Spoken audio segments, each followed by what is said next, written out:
صراط الذين أنعمت عليهم غير المغضوب عليهم ولا الضالين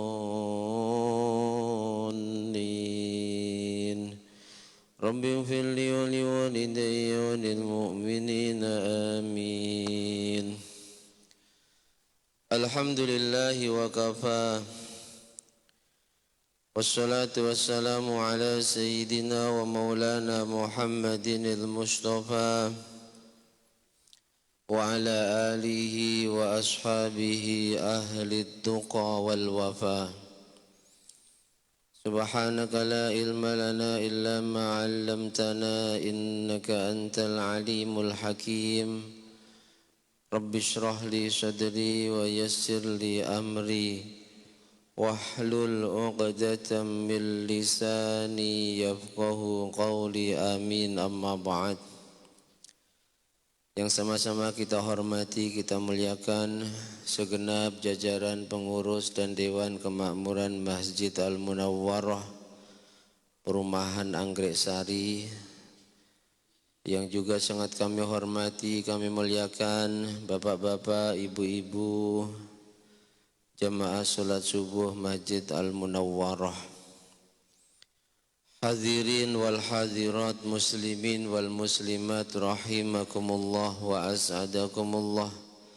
Mudah-mudahan berkah istiqomahnya kita hadir dan duduk di majelis kemuliaan ini benar-benar menjadi wasilah Allah Subhanahu wa taala senantiasa melimpahkan ridho, rahmat dan ampunannya kepada kita. Allah Subhanahu wa taala senantiasa berkenan menyelamatkan, memuliakan dan membahagiakan kita semua, baik di dunia ini maupun kelak di akhirat yang kekal dan abadi. Amin amin Allahumma amin. Bersyukur kepada Allah Subhanahu wa taala dengan ucapan alhamdulillahi rabbil alamin, yang telah mempertemukan kita kembali dalam keadaan tetap iman dan Islam kita, dalam keadaan sehat jasmani dan rohani kita, dipertemukan di majlis yang sangat agung dan mulia, majlis ilmu setelah sholat fardu berjamaah. Limpahan rahmat ta'zim, keselamatan dan keberkahan semoga senantiasa tercurah limpahkan keharibaan beliau junjungan alam sang pembawa pelita Islam Nabi Agung Muhammad sallallahu alaihi wasallam dengan ucapan doa Allahumma salli wa sallim ala sayyidina Muhammad wa ala ali sayyidina Muhammad. Hadirin hadirat rahimakumullah.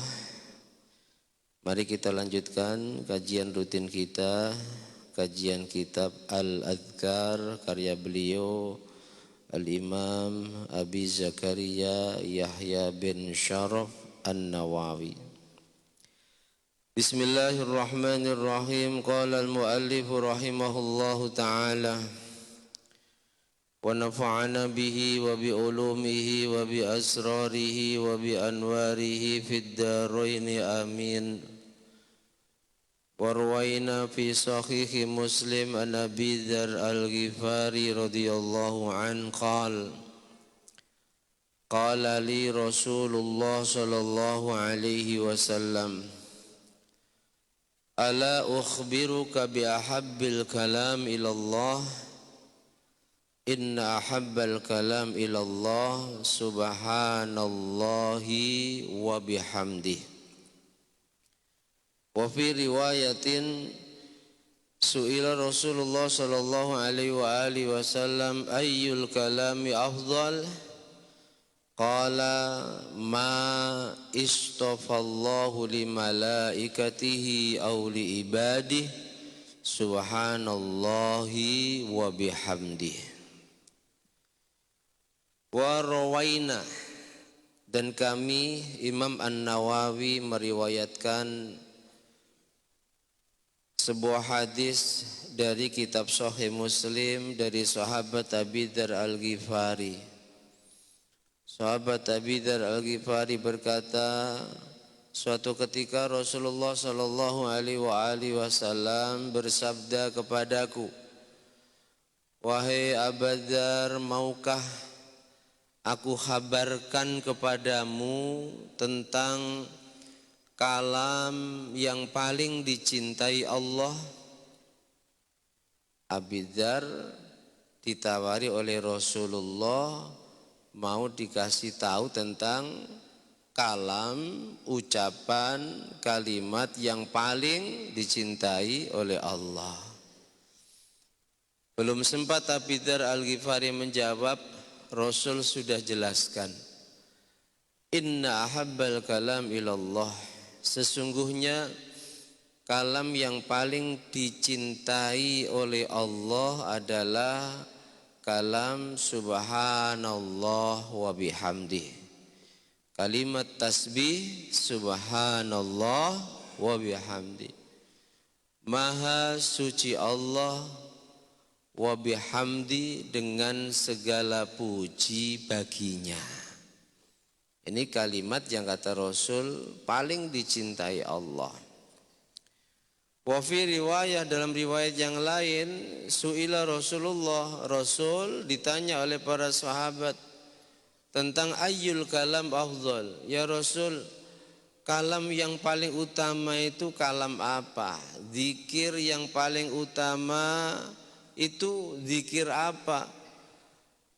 Rasulullah sallallahu alaihi wasallam menjawab, ma istafallahu li malaikati aw li ibadih. Para sahabat, ketahuilah kalam yang Allah pilihkan untuk malaikat-malaikatnya atau untuk hamba-hambanya adalah subhanallahi wa bihamdi, maha suci Allah dengan segala puji baginya. Ini termasuk keutamaan tasbih. Saat kita membaca tasbih, maka ketahuilah kita sedang mengucapkan kalam yang paling dicintai oleh Allah. Kita sedang mengucapkan kalam yang paling utama dari kalam-kalam lainnya. Perintah bertasbih jelas terkhusus di waktu pagi dan petang. Wasabbihuhu bukratan wa asyila, dan bertasbihlah kalian. Tasbih itu artinya mensucikan Allah dari segala sifat kekurangan. Allah itu zat yang memiliki segala sifat kesempurnaan dan munazzahun anin nukson, disucikan, dibersihkan dari segala sifat kekurangan. Makanya wajib menjadi keyakinan kita Allah punya sifat yang 20. Sifat 20 itu sifat sempurna semua. Wujud, qidam, baqa, ini sifat sempurna. Dan muhal bagi Allah punya sifat 20. 20 yang muhal bagi Allah ini sifat kurang. Adam, Allah tidak ada ini sifat kurang. Makanya harus dibersihkan dari Allah. Apalagi kudus, baru ini sifat kurang. Allah qadim, qidam, dahulu tanpa permulaan. Jadi subhanallah wa bihamdih, yang biasa kita baca saat kita zikir jama'i atau zikir bersama, itu ternyata adalah kalam yang paling dicintai oleh Allah. Bahkan Allah memilihkan kalam ini untuk malaikat-malaikat dan hamba-hambanya. Warwaina fi sahihi Muslim aidan an Samurah bin Jundub. Kami Imam An-Nawawi juga meriwayatkan hadis yang lain, sumber dari kitab Sahih Muslim dari sahabat Samurah bin Jundub. Qala, sahabat Samurah berkata, qala Rasulullah sallallahu alaihi wasallam, Rasulullah sallallahu alaihi wasallam bersabda, ahabbul kalam ilallah arba'. Kalam, ucapan yang paling dicintai oleh Allah itu ada 4. Apa 4 ucapan tersebut? Yang pertama, subhanallah, maha suci Allah. Yang kedua, walhamdulillah, segala puji bagi Allah. Yang ketiga, wala ilaha illallah, tidak ada Tuhan selain Allah. Yang keempat, wallahu akbar, kalimat takbir, Allah maha besar. Ini 4 kalimat yang paling dicintai oleh Allah. Dan Nabi katakan di akhir hadis ini, la yadurruka bi ayyihinna bada'ta, tidak masalah kamu mau memulainya dengan kalimat yang mana, itu tidak masalah. Tidak harus surut, tidak harus subhanallah walhamdulillah wala ilaha illallah wallahu akbar. Boleh dibolak-balik. Wallahu akbar wala ilaha illallah subhanallah walhamdulillah, terserah. Yang jelas 4 kalimat ini adalah kalimat atau kalam yang paling dicintai oleh Allah Subhanahu wa ta'ala. Keutamaan mengucapkan 4 kalam ini sangat banyak. Di antaranya bisa menggugurkan dosa-dosa kita. Di antaranya puluhan ribu malaikat akan bertasbih dan bertahlil, yang pahala tasbih tahlilnya diperuntukkan untuk kita. Terlebih ketika kita sempurnakan subhanallah walhamdulillah wala ilaha illallah wallahu akbar wala haula wala quwata illa billahil aliyil azim. Untuk mengingatkan kembali sebuah hadis, Nabi pulang dari Isra dan Mi'raj bercerita kepada para sahabat, ra'aitu lailatul mi'raj di malam aku dimi'rajkan oleh Allah, aku diperlihatkan bahron, lautan, la ya'lamu adadahu, la ya'lamu miqdarahu illallah, yang tidak ada yang tahu berapa luasnya kecuali Allah. Lautan yang sangat luas. Fi syatihi malaikat katoir, di pantainya ada malaikat yang bentuknya seperti burung.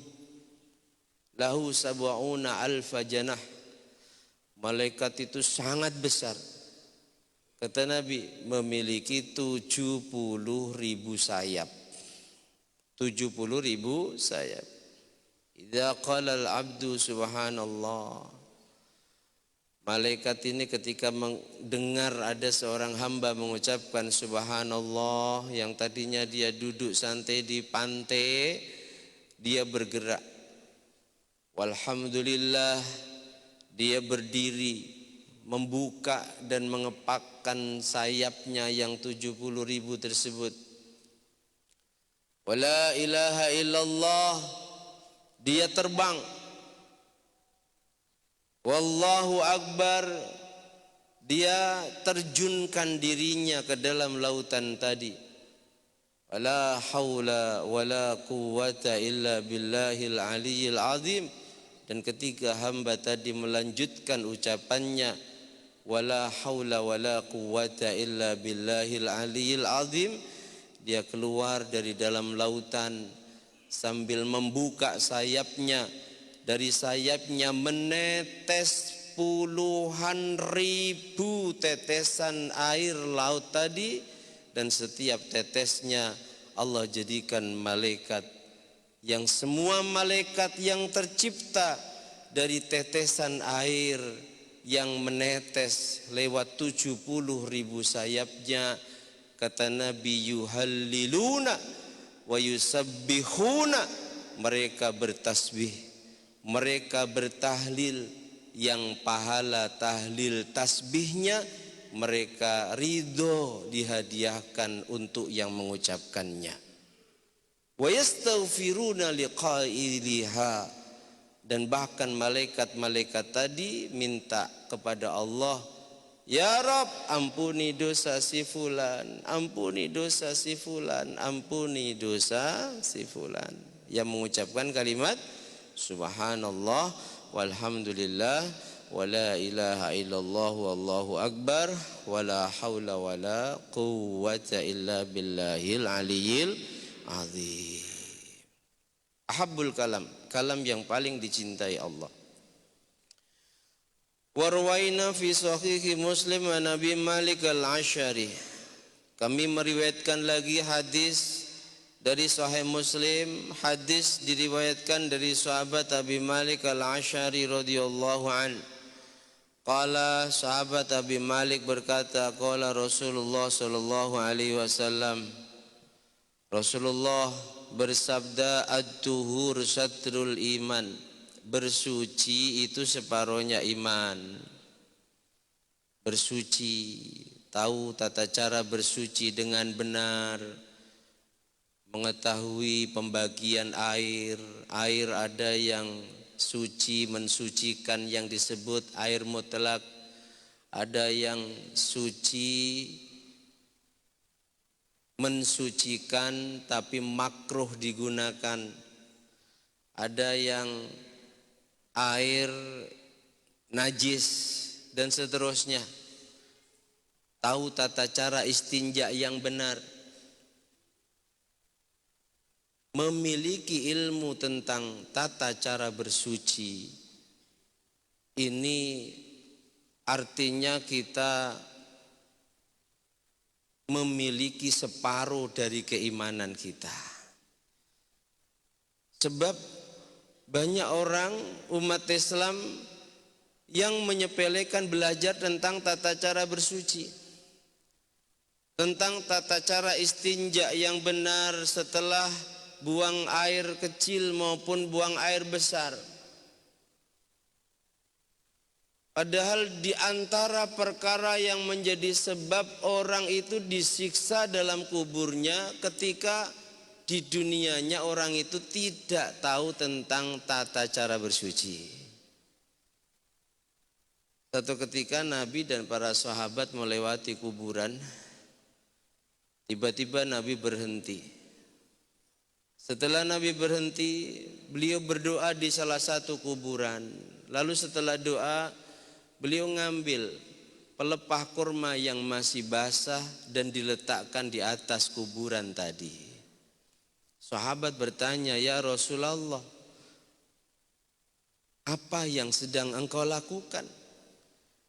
Rasul menjawab, "Tadi saat kita lewat di pekuburan, Allah perdengarkan kepadaku, ahli kubur yang ada di kuburan ini sedang merasakan siksa yang luar biasa.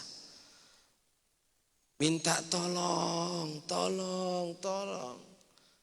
Akhirnya aku berdoa kepada Allah dan sebab doaku Allah ringankan siksanya. Aku ambil pelepah kurma yang masih basah karena ketahuilah wahai para sahabat, pelepah kurma yang masih basah itu bertasbih kepada Allah yang pahala tasbihnya akan diberikan kepada orang yang ada di dalam kubur ini." Sahabat, tahukah kalian apa yang menjadi penyebab sehingga si fulan di dalam kuburnya ini disiksa oleh Allah? Tidak tahu ya Rasul. Rasul menjawab, minal baul. Sebab dia dulu tidak tahu tata cara bersuci. Dia dulu saat kencing sembarangan. Istanzihu minal baul. Wahai para sahabat, bersihkan dengan benar, sucikan dengan benar ketika kalian kencing. Fa inna ammata azabil qabri minhu. Karena rata-rata orang disiksa di dalam kuburnya ini tidak tahu tata cara kencing yang benar. Tidak tahu tata cara bersuci setelah mereka kencing. Kencing yang benar tahu, wong tinggal ngeluarkan saja. Setelah itu bagaimana cara mensucikannya? Ketika ada percikan kencing yang mengenai tubuhnya, celananya, terkadang dibiarkan, langsung wudu, tidak disucikan terlebih dahulu. Inna amata zabil qabr. Kebanyakan orang merasakan siksa kubur minal baul, kata Nabi, disebabkan saat di dunia dia kencingnya tidak berhati-hati. Makanya Nabi katakan at-tuhur syatrul iman. Bersuci itu separuhnya iman. Kitab-kitab fikih mazhab 4 itu pembahasan pertama pasti tentang babut toharoh. Bab tentang tata cara bersuci. Dijelaskan dalam bab itu tentang jenis-jenisnya air, tentang pembagiannya air, tentang tata cara istinja, ada yang dengan air, ada yang dengan selain air yang disebut istijmar. Ini semua dijelaskan dalam bab toharoh. Maka itu bab sangat penting untuk kita ketahui, pelajari dengan benar.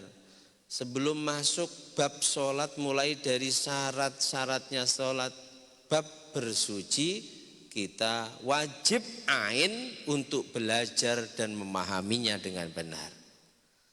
Kita enggak paham tentang tata cara bersuci, hilang separuh keimanan kita. At-tuhur syatrul iman. Bersuci sebagian atau separuhnya iman. Walhamdulillah tamla'ul mizan. Ucapan alhamdulillah ini memenuhi timbangan amal, kebaikannya, pahalanya.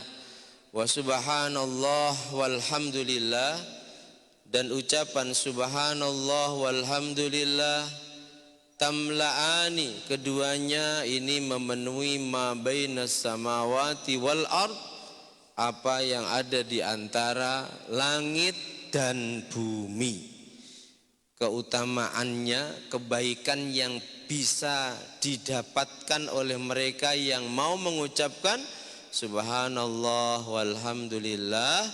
Ini adalah kebaikan yang memenuhi ma bainas samawati wal ard, memenuhi apa yang ada di antara bumi dan langit. Jangan sepelekan ya. Alhamdulillah sekali lagi di sini itu dirutinkan. Subhanallah wa bihamdihi subhanallahil azim astaghfirullah. Subhanallah wa bihamdihi subhanallahil azim astaghfirullah. Yang terbaik dibaca setelah qabliyah subuh. Andai tak sempat kita baca, mungkin kita kesiangan baca setelah salat subuh. Andai tak bisa setelah subuh karena 1-2 hal, baca setelah zuhur, baca di waktu duha.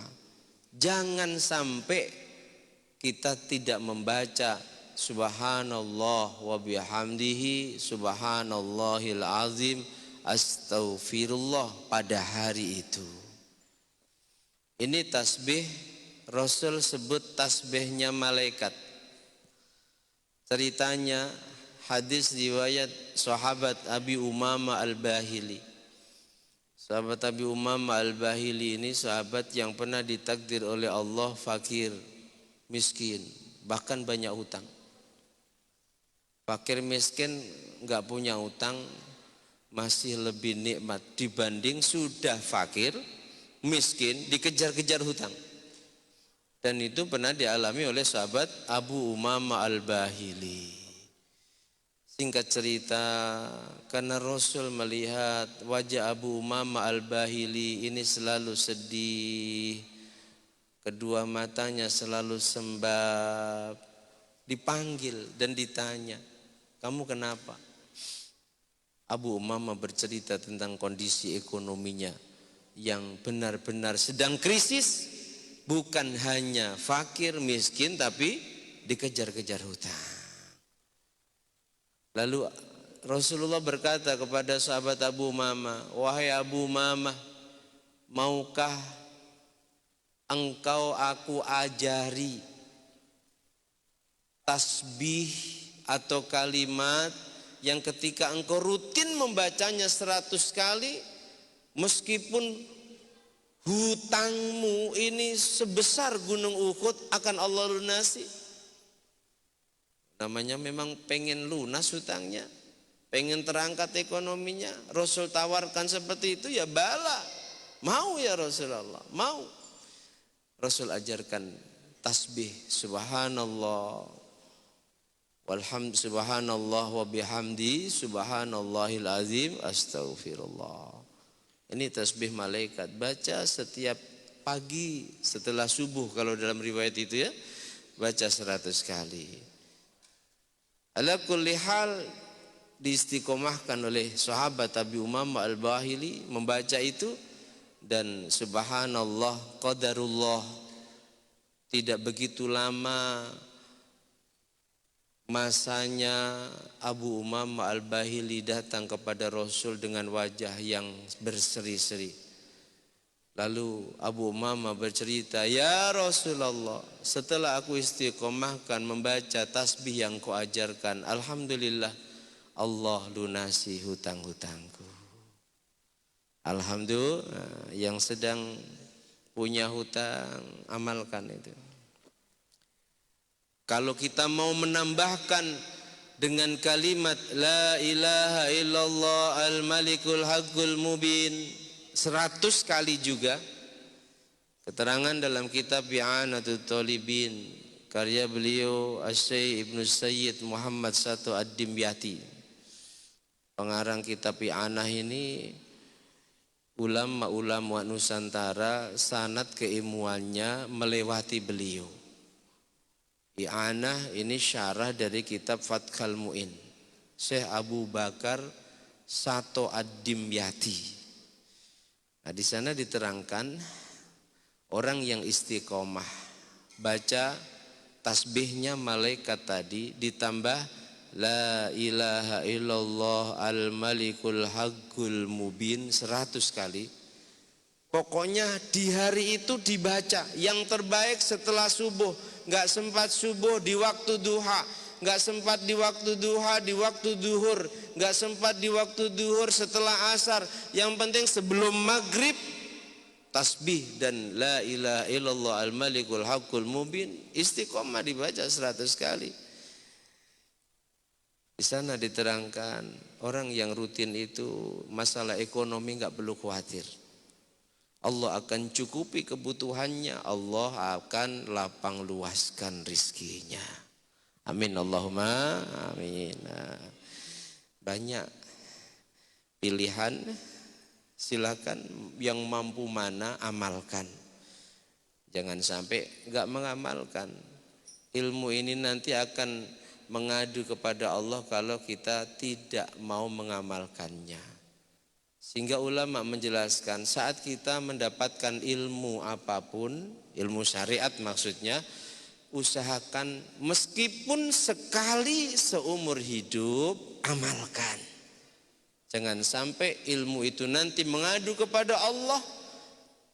Dia katakan si fulan ya Rabb telah memahamiku tapi dia tidak mengamalkanku. Meskipun sekali amalkan. Mudah-mudahan Allah mampu mengamalkan apa yang kita dapatkan, mengamalkannya dengan istiqomah. Amin Allahumma amin. Wa rawaina fihi aidan Juwairiyah. Hadis berikutnya diriwayatkan dari salah satu istri Rasulullah yang bernama Ummul Mukminin Juwairiyah. Hadisnya tentang apa? Kita lanjutkan pada pertemuan yang akan datang. Semoga Allah ridhoi majelis kita ini dan Allah mampukan kita untuk istiqomah hadir di majelis ini. Amin Allahumma amin. Demikian Allahu a'lam bishawab. Al-Fatihah.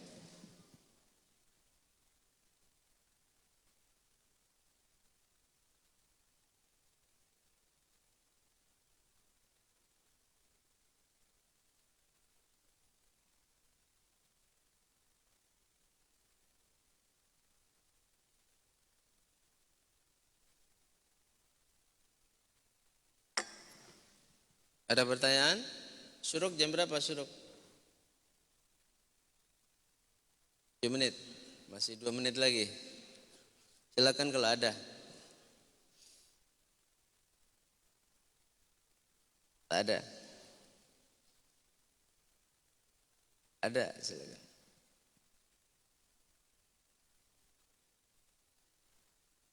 Bismillahirrahmanirrahim. Assalamualaikum warahmatullahi wabarakatuh. Ustadz mau nanya mengenai kalau misalnya kita baca zikir-zikir, entah itu zikir Ratibul Hadat atau zikir pagi dan petang, kita misalnya tidak sempat atau membaca, tapi itu tidak berurutan sesuai urutannya. Kita baca mungkin yang kita ingat-ingat aja, tapi niatnya itu mau zikir pagi atau zikir Ratib al-Hadat. Itu hukumnya gimana Ustadz? Assalamualaikum warahmatullahi wabarakatuh. Waalaikumsalam warahmatullahi wabarakatuh. Zikir pagi dan petang, zikir Ratibul Hadat, itu semua bersumber dari Rasulullah. Makanya thariqah itu secara garis besar terbagi menjadi 2, ya. Ada thariqah khas, ada istilahnya ulama thariqah alawiyin. Thariqah alawiyin itu ya Ratibul Hadat, Ratibul Atos yang dikarang oleh para habaib, ulama dari golongan habaib keturunan Rasulullah, yang kalimat-kalimat zikir dalam rotib susunan tersebut. Rotib itu artinya susunan. Kalau yang nyusun itu Al-Habib Abdullah bin Alawi Al-Haddad disebut Rotibul Haddad. Kalau Habib Al-Attos, Al-Attos dan seterusnya, itu semua bersumber dari Rasulullah. Jadi andai kita tidak membaca keseluruhan karena mungkin kita nggak sempat, yang kita baca kalimat yang kita ingat. Contoh Rotibul Haddad ini kan banyak kalimat yang dibaca. Ada yang 3 kali, ada yang 7 kali, ada yang 4 kali, ada yang 50 sampai 100 kali. Ada kalimat a'udzu bikalimatillahi tammati min syarri ma khalaq. Ada kalimat bismillahilladzi la yadhurru ma'asmihi syai'un fil ardi wala fis sama' wa huwas samiul alim. Silakan kita membaca meskipun tidak keseluruhan susunan Rotibul Haddad, tetap kita berzikir kepada Allah dan mendapat keutamaannya. Ini kalau kita kilas balik, Al-Imam Al-Habib Abdullah bin Alawi Al-Haddad menyusun Rotib Al-Haddad ini kan ceritanya saat itu di Yaman Allah sedang turunkan pagebluk. Mungkin kalau saat ini Covid, penyakit yang luar biasa, pagi sakit, sore meninggal terus, sehingga umat ini resah.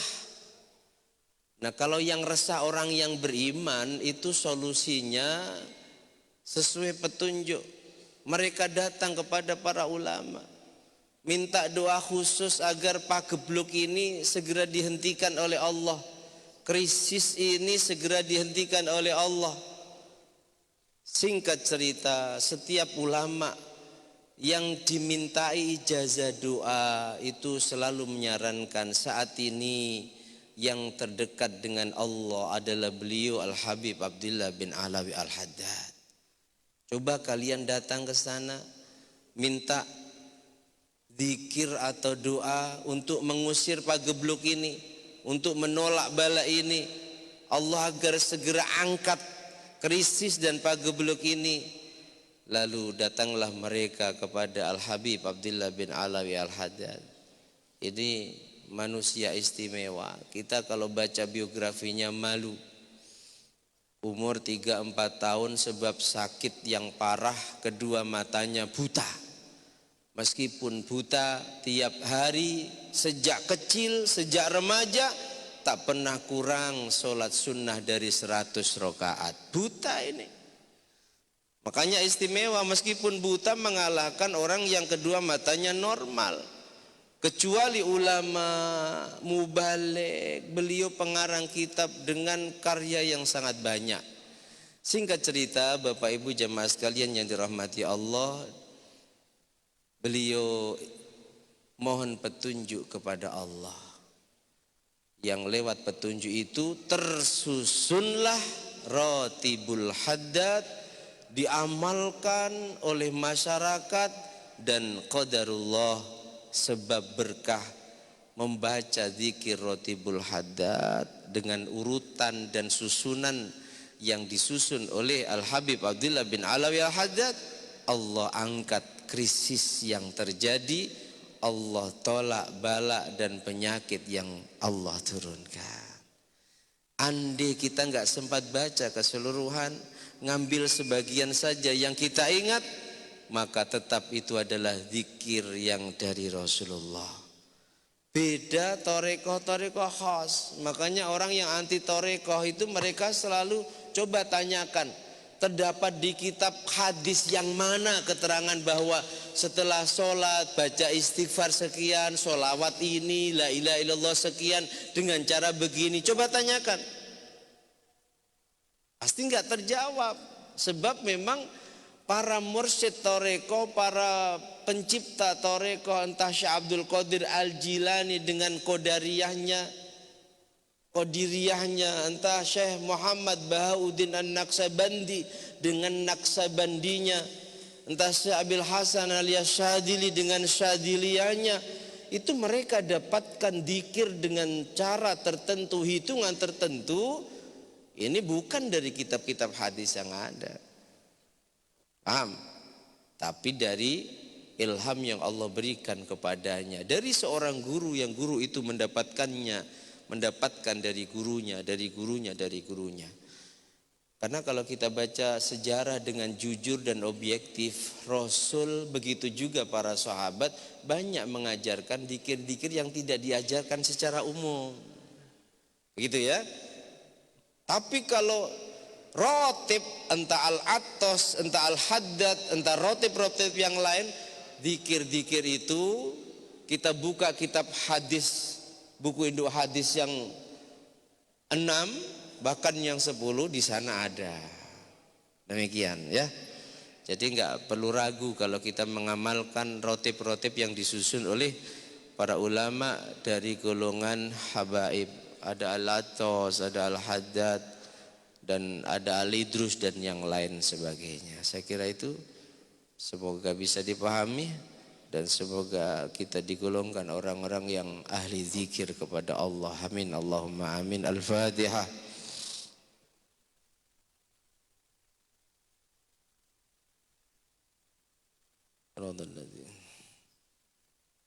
Bismillahirrahmanirrahim. Alhamdulillahi rabbil alamin. Allahumma salli wa sallim ala sayyidina Muhammad wa alihi. Ij'al jam'ana hadza jam'an marhuma waj'al tafarruqana min ba'dihi tafarruqan ma'suma. Allahumma anfa'na ma 'allamtana 'allimna ma yanfa'una zidna ilman nafi'a wa 'amalan shalihan. Allahumma arinal haqqa haqqan warzuqna ittiba'ah wa arinal batila batila warzuqna ijtinaba. Masih 'alaina rizqana wa 'adif 'alaina khalqak. Jazallahu 'anna sayyidina Muhammadan ma huwa ahlu. Sallallahu ala sayyidina Muhammad wa alihi wa sahbihi wa sallam. Walhamdulillahi rabbil alamin. Bismillahirrahmanirrahim. Wal 'asri innal insana lafi khusrin illa الذين آمنوا وعملوا الصالحات وتواصوا بالحق وتواصوا بالصبر. سبحانك اللهم وبحمدك أشهد أن لا إله إلا أنت أستغفرك وأتوب إليك. Ada kurang dan lebihnya mohon maaf. Akhirul kalam. Wallahul muwaffiq ila aqwamit thoriq wal 'afu minkum. Assalamualaikum warahmatullahi wabarakatuh. Sallu ala Nabi Muhammad.